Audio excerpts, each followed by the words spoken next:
पर शिवसेना यूबीटी पर एक बड़ा आरोप बीजेपी की तरफ से लगाया गया है। ऑरेंज फैन क्लब की संज्ञा बीजेपी की तरफ से दी गई है। ट्वीट करके बीजेपी ने ये बातें कही हैं जिस पर अब आपत्तियां दर्ज कराई जा रही हैं। शिवसेना उद्धव गुट पर बीजेपी ने हमला बोल दिया है। Hindutva versus orange fan club को लेकर ये सवाल खड़े किए जा रहे हैं। तो उद्धव की पार्टी को औरंगजेब फैन क्लब बताया है बीजेपी ने, और इस पर जो अपडेट है हम आपको बता रहे हैं। और दिवाली उत्सव से ऐतराज क्यों, ये सवाल है। शिवसेना उद्धव गुट पर बीजेपी ने हमला बोल दिया है और उद्धव की पार्टी को औरंगजेब फैन क्लब बताया गया है। घोर आपत्ति दर्ज कराई गई है उद्धव की पार्टी की तरफ से, और कहा है उन्होंने कि आखिर बीजेपी ऐसा कैसे कह सकती है। तो शिवसेना उद्धव गुट पर बीजेपी ने जोरदार हमला बोला और बीजेपी ने ट्वीट किया था। इसके बाद ये घटनाएं बढ़ती चली गई और उसके बाद तो शिवसेना उद्धव गुट पर बीजेपी ने हमला बोला है। तो शिवसेना उद्धव गुट पर बीजेपी ने हमला बोला और ये इस वक्त की सबसे बड़ी खबर है, जहां पर एक बड़ा आरोप लगाया गया है और इस बार औरंगजेब फैन क्लब की संज्ञा दी गई है।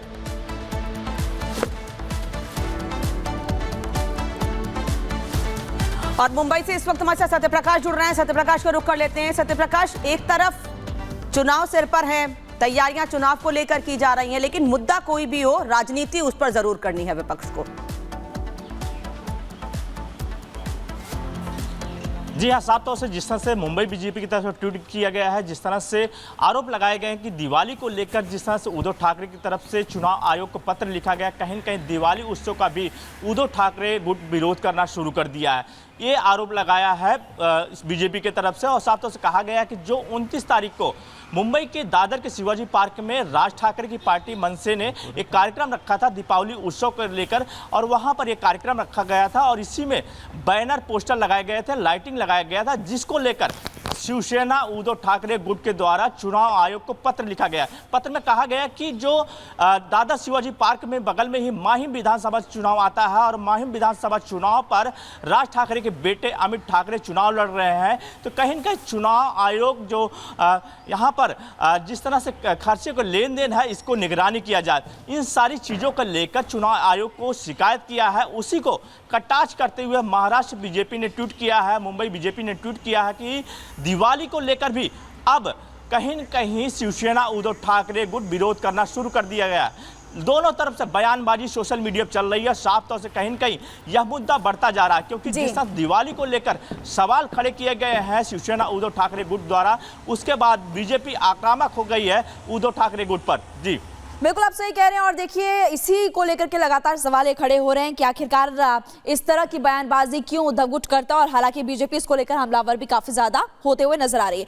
खबरों में आगे बढ़ते हैं, बात करेंगे दिल्ली की, क्योंकि दिल्ली में एक तरफ जहां लोग दिवाली मना रहे थे, वहीं पर एक ऐसी खबर सामने आई जिससे सनसनी फैल गई। इसी को लेकर जानकारी आपको देंगे कि मास्टरमाइंड कौन है और कैसे पकड़ा गया।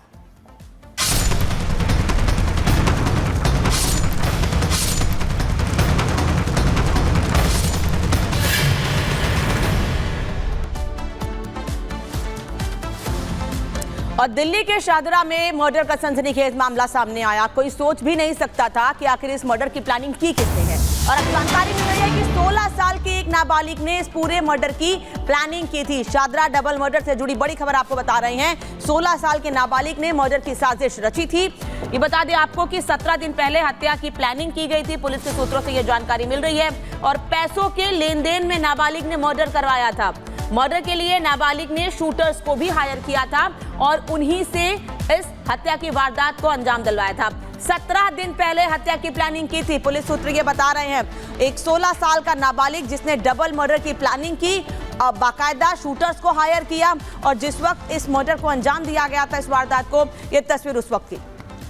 तो 17 दिन पहले इसकी प्लानिंग की गई थी। अखिलेश इस वक्त हमारे साथ, हमारे सहयोगी मौजूद हैं। अखिलेश, एक बड़ी घटना को अंजाम दिया गया और सबसे बड़ी बात कि मास्टरमाइंड का पता लग चुका है, तो इनके बीच में क्या विवाद था, अब तक क्या निकलकर सामने आया है? देखिए, मूल रूप से पैसों का विवाद था। ये बात इस पीड़ित परिवार से भी लोग कह रहे हैं, और जो मास्टरमाइंड जिसे बताया जा रहा है वो इन्हीं के परिवार का रिश्ते में लगता है, जिसके परिवार से काफ़ी लंबे समय से बातचीत नहीं थी, और बीच में पैसे के लेन देन के चक्कर में इस तरह के मनमुटाव और हो गए थे, कुछ झगड़े हुए थे और दूसरी पार्टी जिसे मास्टरमाइंड बताया जा रहा है उसने, इनका कहना है कि अपने घर पे कुछ फायरिंग कराई थी और उसके बाद इनके ऊपर एफआईआर इन लोगों पे कराई थी। कल का जो समय था वो ये बताता है कि काफ़ी प्लान करके इस घटना को अंजाम दिया गया था। दिवाली के समय को प्लान किया गया था और इस तरह से इस घटना को अंजाम दिया गया था। आप देखिए कि जो घटना हुई उस सीसीटीवी में कैद हुई थी, जो इस मकान में इनके सीसीटीवी लगे हुए हैं और इस मकान में कैद हुई थी ये घटना। आप यहीं के रहने वाले? नहीं, बोला था करके। तो कल आप कहाँ थे जब इस तरह के? आप अपने घर पे थे हम तो। अच्छा, दिवाली मना रहे? हाँ जी। तो कैसे थे लोग? क्यों आपको लगता है क्यों इस तरह की घटना हुई? वही कह नहीं सकते कि दोनों भाई थे, बहुत अच्छे थे, मिलनसार भी थे, हेल्पफुल थे। ऐसी कोई बात तो थी नहीं जो अचानक ये वो वारदात हुई है। पहले इस तरह की कोई घटना यहाँ हुई? नहीं, बिल्कुल भी नहीं। आप भी यहीं रहते? नहीं हैं? आप यहाँ नहीं रहते? तो ये यहाँ पे लोग हैं, कुछ रिश्तेदार इनके यहाँ इकट्ठा होने शुरू हो गए हैं। लेकिन सवाल ये है कि इस तरह से जो घटना हो रही है और एक नाबालिग द्वारा इस तरह की घटना को अंजाम दिया जाना, ये काफ़ी एक खतरनाक संकेत है और पुलिस के लिए भी एक बहुत बड़ी चुनौती है कि आखिर इस तरह की घटना को अंजाम देने के बाद वो आराम से निकल जाता है, पुलिस आती है और यहाँ पे जो लोग थे तुरंत उनको ले जाते हैं नियर बाय जो हॉस्पिटल है वहाँ। लेकिन वहाँ 2 लोगों को की मौत हो जाती है। डॉक्टर ये क्लियर करते हैं। एक बच्चा है जो इस घर का और नाबालिग है जिसके हाथ में गोली लगी है और वो अभी भर्ती है, उसका इलाज चल रहा है। तो ये पुरानी रंजिश थी, पुरानी अदावत थी, काफ़ी पुरानी थी। लेकिन इस तरह की घटना कभी इन दोनों परिवारों के बीच में नहीं हुई थी। लेकिन बीच में कुछ पैसे को लेकर जब विवाद हुआ तो कहा जा रहा है कि जिसे पुलिस ने अभी गिरफ्तार किया है वो उस नाबालिग ने इस घटना का अंजाम दिया और बाकायदे प्रोफेशनल शूटर्स को उसने हायर किया। स्कूटी से आता है, यहीं इसी जगह पे वो जो आकाश हैं वो पटाखा जलाते रहते हैं और उनका पैर छूता है, नमस्कार करता है, पीछे से शूटर। इसलिए यहाँ पर ये सवाल खड़ा होता है कि आखिरकार दिल्ली में आए दिन इस तरह के मामले क्यों सामने आते हैं। फिलहाल आप इस बड़ी खबर पर नजर बनाकर रखिएगा। शुक्रिया जानकारी देने के लिए। राजधानी दिल्ली में दिवाली की रात डबल मर्डर से हड़कंप मच गया। मामला शादरा का है। यहाँ पर एक किशोर समेत कुल 2 लोगों की गोली मारकर हत्या कर दी गई। देखिए, स्कूटी से 2 हथियारबंद आए थे। लोगों ने 40 साल के शख्स और उसके भतीजे की गोली मारकर हत्या कर दी। हालांकि बेटा घायल बताया जा रहा है, उसका अस्पताल में इलाज जारी है। देखिए आप इस रिपोर्ट को।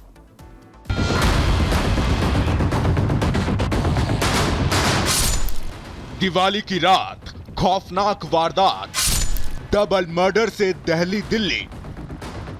दिवाली की रात घर के सभी लोग त्योहार मना रहे थे, पूजा पाठ, खाना खिलाना चल रहा था। लेकिन दिल्ली के शाहदरा में रहने वाले आकाश शर्मा को क्या पता था कि दिवाली की रात ही कोई उनके मर्डर का प्लान कर रहा है।